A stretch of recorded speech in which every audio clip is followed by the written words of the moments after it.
Welcome to our channel. YouTube ఇన్ఫ్లుయెన్సర్గా రీసెంట్గా చిరంజీవి గారి సినిమాలో నటించినటువంటి నందు గారి ఫ్యామిలీపై ఘరానా మోసం బయటపడుతుంది. అయితే ప్రస్తుతం ఆ విషయం గురించి మనతో మాట్లాడడానికి పొలిటికల్ అనలిస్ట్ శ్రవణ్ గారు ఉన్నారు. సార్తో మాట్లాడే విషయాలు ఏంటో తెలుసుకుందాం.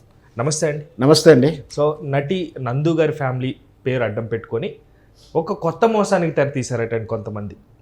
ఎందుకు ప్రస్తుతం నటి గారు ఒక వీడియో రిలీజ్ చేసి ఆవేదన వ్యక్తం చేయడం జరిగింది. ఆ పూర్తి విషయాలు మీ ద్వారా తెలుసుకోవాలనుకుంటున్నాను. నందు వరల్డ్స్ అని, నందూస్ వరల్డ్ అని చెప్పేసి ఇన్ఫ్లుయెన్సర్గా అంటే మన ఓపెన్ ప్లాట్ఫామ్లలో ఎంటర్టైన్మెంట్లో సిరీస్ చేస్తూ తను యూకే నుంచి చేశారు. వాళ్ళ ఫ్యామిలీ, వాళ్ళ పిల్లలు, ఆమె, వాళ్ళ భర్త చాలా చక్కగా ప్రజెంటేషన్ తోటి ఒక స్పెక్యులర్ వాయిస్ ఉంటుంది. లుకింగ్ గుడ్, బ్యూటీ కాబట్టి ఆటోమేటిక్గా ఆమె అట్లాంటి లేడీస్ ఏం చేసినా కూడా రికగ్నైజ్ అవుతుంది. సో ఎనీహౌ తను, తన భర్త, తన పిల్లలతో కలిసి డైలీ లైఫ్ స్టైల్ తోటి టిప్స్ చెప్తున్నాం. ఫ్యామిలీ రిలేషన్స్ ఇవన్నీ కథాంశాలతోటి ఏదో చిన్నపాటి ఇన్ఫ్లుయెన్సర్ షార్ట్స్ చేస్తూ చాలా ఫేమస్ అయిపోయింది. చాలా అతి తక్కువ కాలంలోనే వాళ్ళు టాప్ మోస్ట్లో ఫాలోవర్స్ సంపాదించుకోవడం, వ్యూస్ సంపాదించడంతో చాలా ఫేమస్ అయ్యారు. ఫేమస్ అయినాక తెలిసింది ఏంటంటే వాళ్ళు చాలా క్రైసిస్ ఉన్న టైంలోనే ఆదాయం సరిపోక ఇబ్బందులు పడుతున్న, ఆర్థిక ఇబ్బందులు పడుతున్న సమయంలోనే ఏదైతే క్రియేటివ్ ఫీల్డ్లో వచ్చినటువంటి ఈ సిరీస్, ఈ వెబ్ సిరీస్ అనుకో, లేదా యూట్యూబ్ కానీ, షార్ట్ ఫిల్మ్స్ కానీ, ఇవన్నిటి కూడా వాళ్ళకి ఎర్నింగ్ చేసి చాలా సంపాదన వచ్చేసి చాలా పేరు కూడా వచ్చింది. హ్యాపీగా ఫీల్ అవుతున్నాం అని చెప్తుంది. వాళ్ళు బేసికల్ తెలుగు వాళ్ళు అయినప్పటికీ యూకేలో సెటిల్ అయిపోయారు.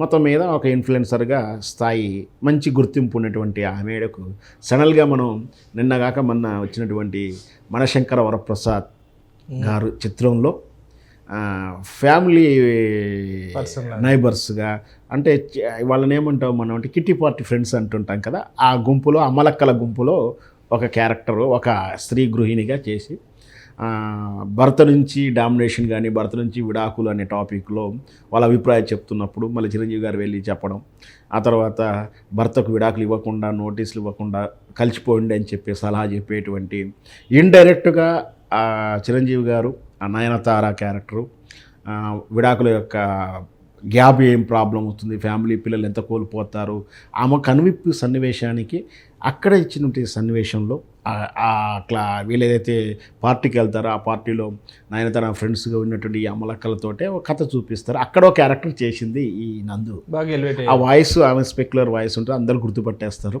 సో ఆమెకి ఇచ్చిన చిన్న క్యారెక్టర్ని బాగా చేసింది.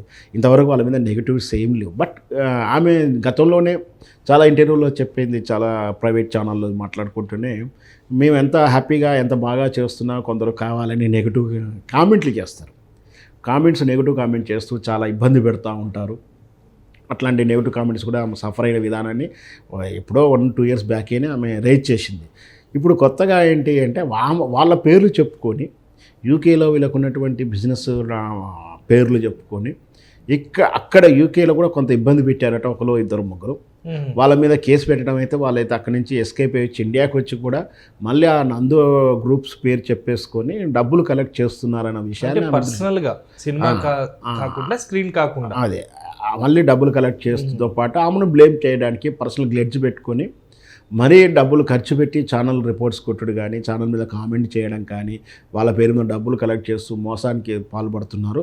అట్లాంటి వాటికి మాకేమీ సంబంధం లేదు, మాకు ఏ కంపెనీ బ్రాంచీలు లేవు, మాకు ఎక్కడా డబ్బులు అవసరం లేదు, వీళ్ళు మాకు నెగిటివ్ కామెంట్స్ పెడతా ఉన్నారు, వీళ్ళని బట్ట జాగ్రత్తగా ఉండాలని కూడా ఆమె ఆవేదన వ్యక్తం చేసింది.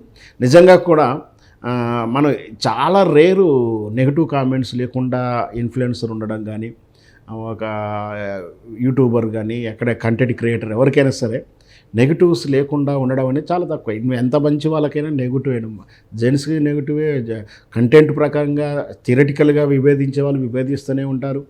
ఇంకా ముఖ్యంగా స్త్రీలు, ఇట్లా ఉమెన్స్ కానీ, స్త్రీలు కానీ వాళ్ళు చేసే టాలెంట్ షోలు ఏదైనా సరే దాంట్లో చొరబడేసి పొరపాటున వాళ్ళు ఏదైనా తప్పు మాట్లాడినప్పుడు కానీ, వాళ్ళ కొంచెం ఏదన్నా స్లిప్ అయ్యి తప్పు పదం మాట్లాడినా, కొంచెం డ్రెస్ సెన్స్లో కొంచెం తేడా వచ్చినా, లేదు వాళ్ళ బిహేవియర్లో ఏదన్నా నీతులు చెప్పినా, ఏదన్నా సూక్తులు చెప్తున్నా కూడా వాళ్ళని రివర్స్ కౌంటర్లు వేయడం, ఇట్లా వేధించడం అనేది సోషల్ మీడియాలో చాలా చూస్తున్నాం.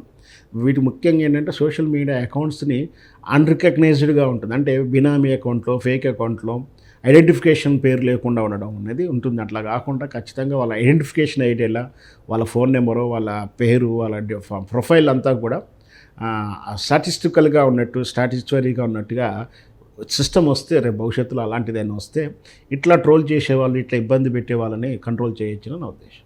ఆ పైన ఉన్నటువంటి పర్సనల్ గ్రెడ్జ్ వల్ల మాత్రమే, అది కూడా వ్యాపారాల పేరుతో డబ్బులు కలెక్ట్ చేస్తున్నారన్న పాయింట్ ఒకటి ఆవిడ మాట్లాడటం జరిగింది. ఎస్, అంటే ఇది ప్రస్తుతం మనం వింటున్నాం తరచుగా, అంటే ఒక కంపెనీ పెట్టడం, బోగస్ కంపెనీ అన్నట్టు, అంటే అలాంటి ఒక ముద్ర వేయాలని ఎవరైనా కావాలని చేస్తున్నారని ఖచ్చితంగా ఆమె చెప్పే ఉద్దేశం అయితే అదే చెప్తా ఉంది. మా మీద ఆల్రెడీ ఇక్కడ యూకేలో చేసినటువంటి ప్రయత్నాన్ని మేము కేసు ద్వారా తిప్పికొట్టాము.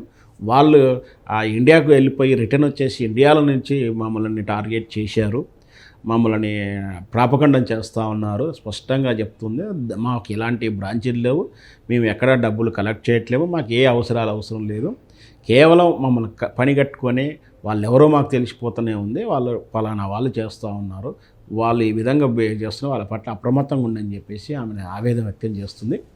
సో అట్లా అదే ట్రోలర్స్ని వీళ్ళని కంట్రోల్ చేస్తేనే ఇట్లాంటి మళ్ళీ రిపీట్ కాకుండా ఉంటుంది. Thank you sir, thank you so much, thank you viewers, bye.